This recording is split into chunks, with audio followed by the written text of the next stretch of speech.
City centre show में आपका स्वागत है। मुंबई से मैं हूं पूजा भारद्वाज। शुरुआत कर रहे हैं महाराष्ट्र से ही बड़ी खबर के साथ। एनसीपी शरद पवार गुट के नेता और महाराष्ट्र के पूर्व गृह मंत्री अनिल देशमुख पर हमला हुआ है।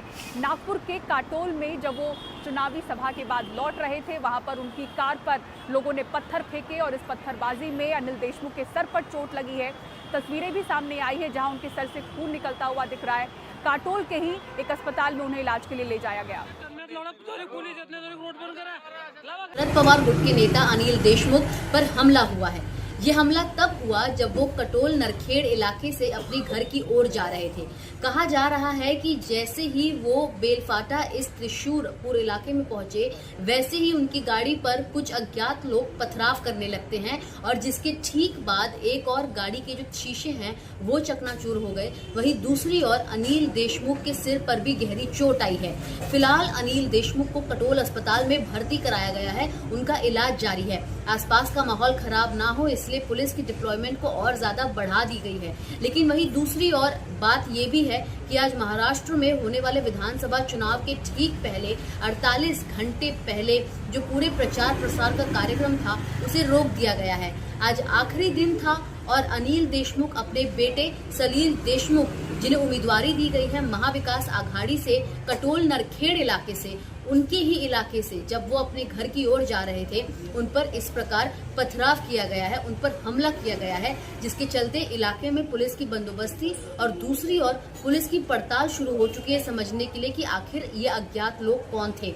मौके पर मौजूद लोगों की माने तो वहां पर सिर्फ एक या दो नहीं बल्कि एक बड़ा समूह वहां पर मौजूद था और जैसे ही अनिल देशमुख की गाड़ी वहां से उस रास्ते पर पहुंचती है जिसे बेलफाटा रास्ता कहा जा रहा है, वहां पर सीधे उनकी गाड़ी पर जोर जोर से पत्थर मारने लगते हैं, जिसके चलते उनकी गाड़ी का जो फ्रंट का शीशा है बोनेट के ऊपर वो पूरे तरीके से चकनाचूर हो जाता है और सीधे पत्थर अनिल देशमुख के सिर पर लगता है, जिसके बाद से उनके सिर से खून निकलने लगता है। कई सारे पिक्चर्स और वीडियो सोशल मीडिया पर सर्कुलेट हो रहे हैं। लेकिन फिलहाल एक और जहां इलाके की पुलिस का कहना है कि कोशिश ये की जा रही है कि लॉ एंड ऑर्डर के सिचुएशन पर जो महाराष्ट्र में पिछले कई दिनों में कई बार कटघरे में खड़ी हुई है, इस बार वो ना बिगड़े और ठीक विधानसभा चुनाव के पहले इस प्रकार की घटना होना कहीं ना कहीं एक बार फिर महाराष्ट्र में जो लॉ एंड ऑर्डर का सिचुएशन है उसको लेकर सवाल खड़ा कर रहा है। और ऐसे में अब इसमें महाराष्ट्र के पूर्व गृह मंत्री अनिल देशमुख पर हुए हमले को लेकर महाराष्ट्र के मौजूदा गृह मंत्री देवेंद्र फडणवीस क्या कुछ एक्शन लेते हैं और किस प्रकार इस पूरे मामले में और नए मोड़ सामने आते हैं, ये देखना होगा। फिलहाल पुलिस की कोशिश जारी है कि अज्ञात लोगों को जल्द से जल्द गिरफ्तार किया जाए। मुंबई से सुजाता द्विवेदी, एनडीटीवी इंडिया के लिए।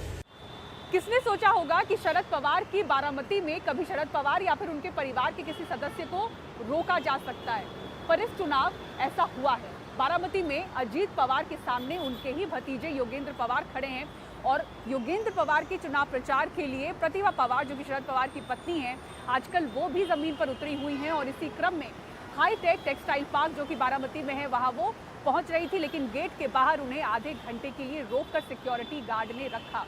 अजीत पवार की पत्नी सुनेत्रा पवार इस टेक्सटाइल पार्क की अध्यक्ष हैं। सियासी समीकरणों का पलटा खेल भी क्या क्या रंग दिखा सकता है महाराष्ट्र की राजनीति में कोई देखे।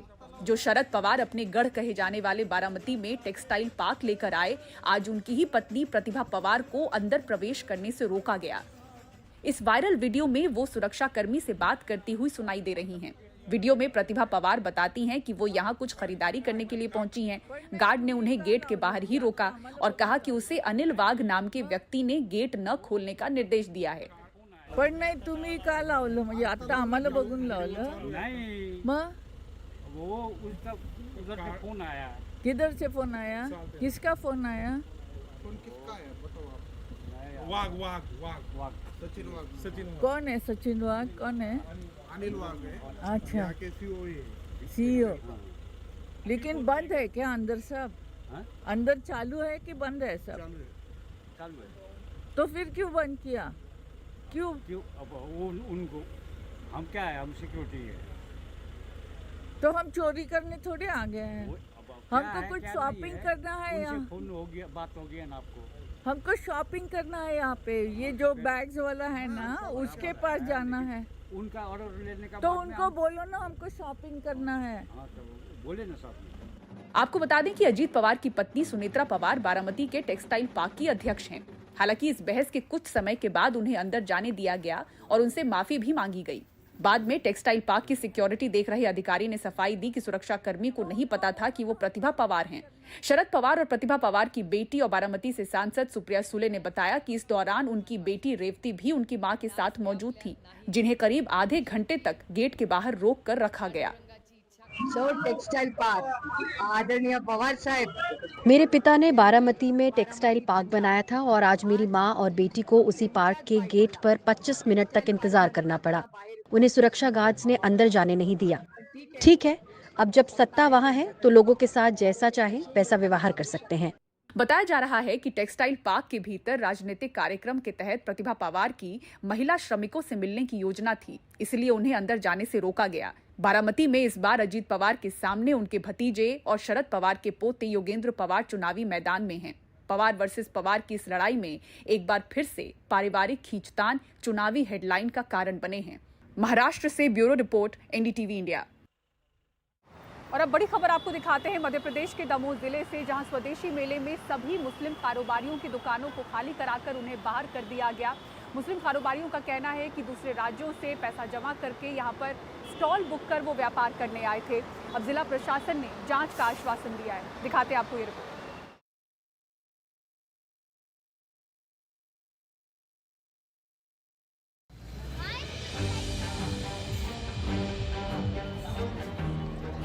स्वरोजगार को प्रोत्साहित करने और स्थानीय उत्पादों के प्रचार प्रसार के लिए दमोह जिले के तहसील ग्राउंड में स्वदेशी मेला लगा है।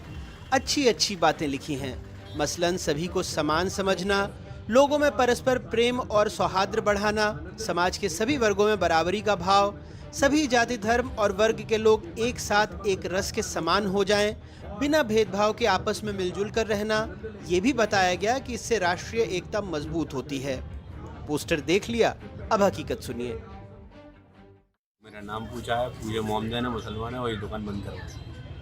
ये 10 दुकान है, 10 दुकान हमारी बंद करो। आयोग का ये कहना है कि मोहम्मदिनों को नहीं दिया कि एंट्री नहीं है और यहाँ से पैक करके जाओ। आपने दुकान किराया बढ़ा हुआ है हमारा 8-10 हज़ार रुपया हुआ है, कुछ देना नहीं है, कुछ लेना नहीं है। मना कर दिए वो जो ऑर्गेनाइजर, दुकान नहीं लगाओ, पैक कर दो, चले जाओ।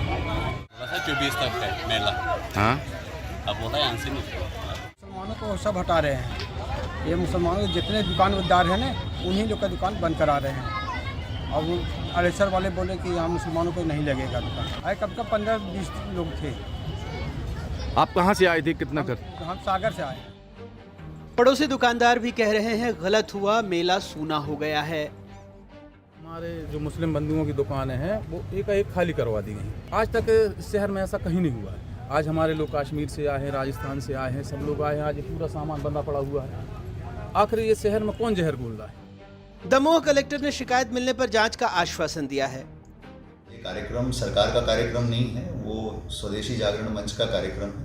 वो किसको कार्यक्रम में बुलाते हैं, किसको नहीं बुलाते हैं, ये उनके अधिकार क्षेत्र का विषय है।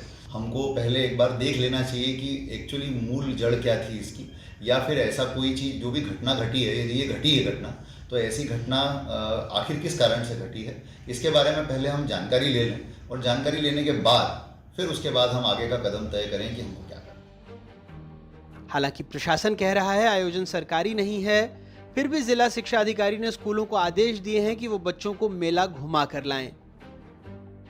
हमें इन्फॉर्मेशन दी गई थी कि आज 2 बजे से 4 बजे के बीच में हम बच्चों को यहाँ घुमाने ला सकते हैं।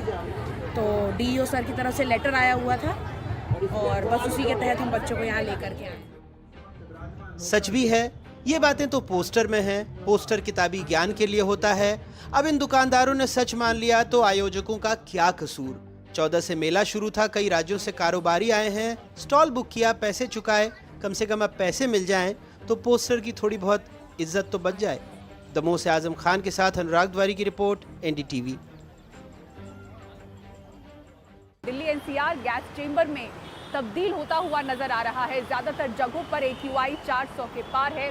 प्रदूषण के मामले पर सुप्रीम कोर्ट ने ग्रैप 3, ग्रैप 4 को लागू करने में हुई देरी पर दिल्ली सरकार को फटकार लगाई, ये कहते हुए कि 3 दिन का इंतजार क्यों करना पड़ा, जब 12 तारीख को ही वायु गुणवत्ता गंभीर श्रेणी में पहुंच चुकी थी। साथ ही ये कहा कि अब अदालत की अनुमति के बिना ग्रैब 4 वापस नहीं लिया जाएगा। आपको बता दें कि प्रदूषण गंभीर श्रेणी में पहुंच गया है, जिसे देखते हुए दिल्ली में आज से ग्रैब 4 लागू कर दिया गया है, लेकिन इसका असर होता फिलहाल दिखाई नहीं दे रहा।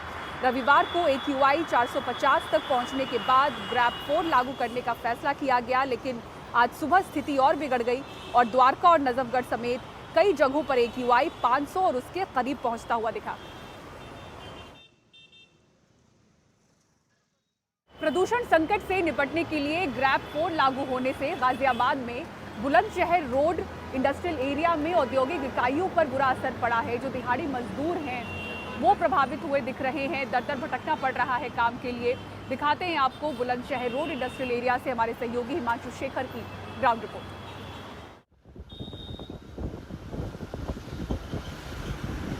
गाजियाबाद के बुलंदशहर रोड इंडस्ट्रियल एरिया में फैक्ट्रियों के सामने ट्रकों की लंबी कतार लगी है। ग्रैब 4 लागू होने से यहां निर्माण और कारोबार पर बुरा असर पड़ा है। Oreo pro Toshi automatic systems private limited के मैनेजिंग डायरेक्टर संजीव सचदेव कहते हैं, फैक्ट्री में जरूरी कच्चा माल पूरी तरह आ नहीं रहा है, न ही रेडीमेड सामान बाजार तक पहुंच पा रहा है। दिल्ली NCR इलाके में ग्रैब 4 लागू होने की वजह से गाजियाबाद के बुलंदशहर रोड इंडस्ट्रियल एरिया में जो आर्थिक गतिविधियां हैं, जो इंडस्ट्रियल एक्टिविटीज है, वो काफी धीमी पड़ गई है।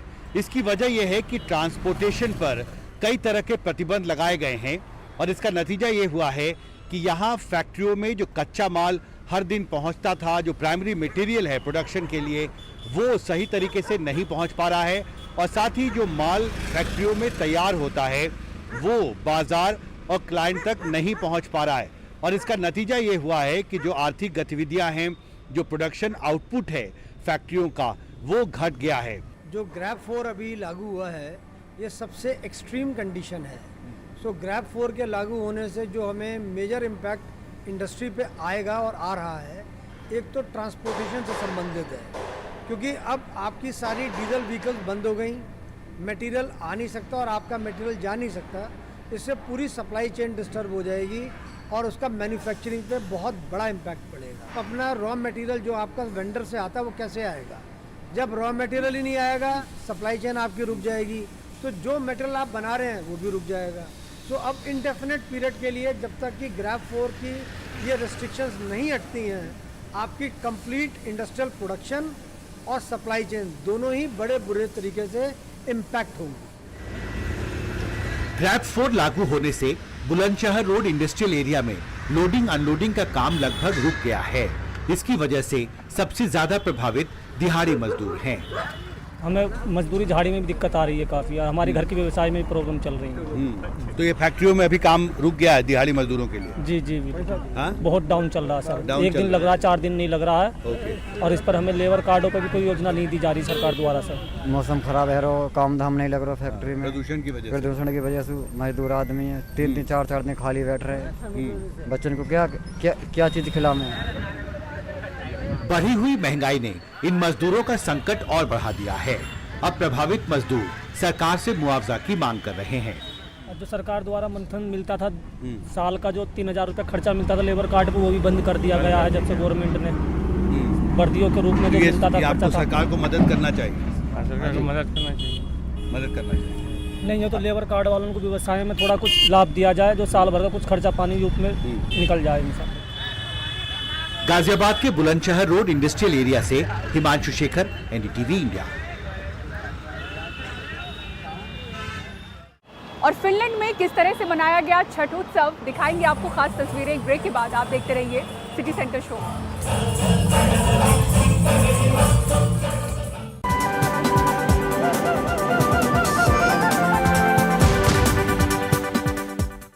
फिनलैंड में कैसे छठ पूजा संस्कृति उत्सव को मनाया गया, देखिए शक्ति एडम आरुकू की report.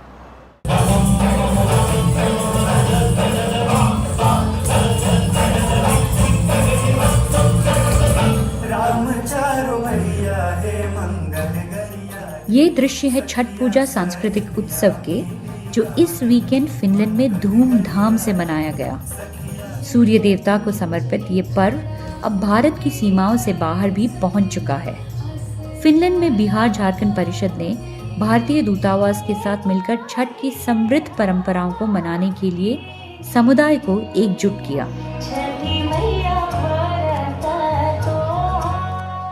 It's indeed a pleasure for me to participate in this Chhath Puja celebration in Helsinki at the residence of Manish and Sugandha Kumar.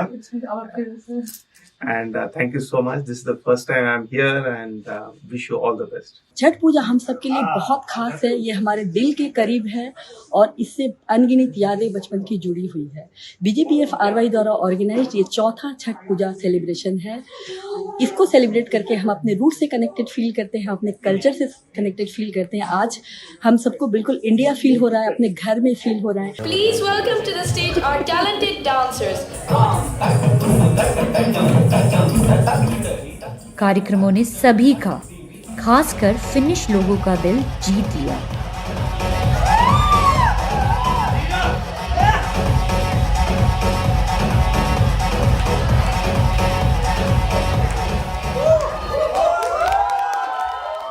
It was amazing and such a colorful event, you know, in the during so dark November. उत्तरी Europe के कई देशों में नवंबर के महीने में रोशनी सिर्फ कुछ ही घंटों के लिए होती है और ऐसे कार्यक्रम इन उदास दिनों को खुशी से भर देते हैं। हेलसिंकी फिनलैंड से शक्ति डमरकू, NDTV इंडिया के लिए।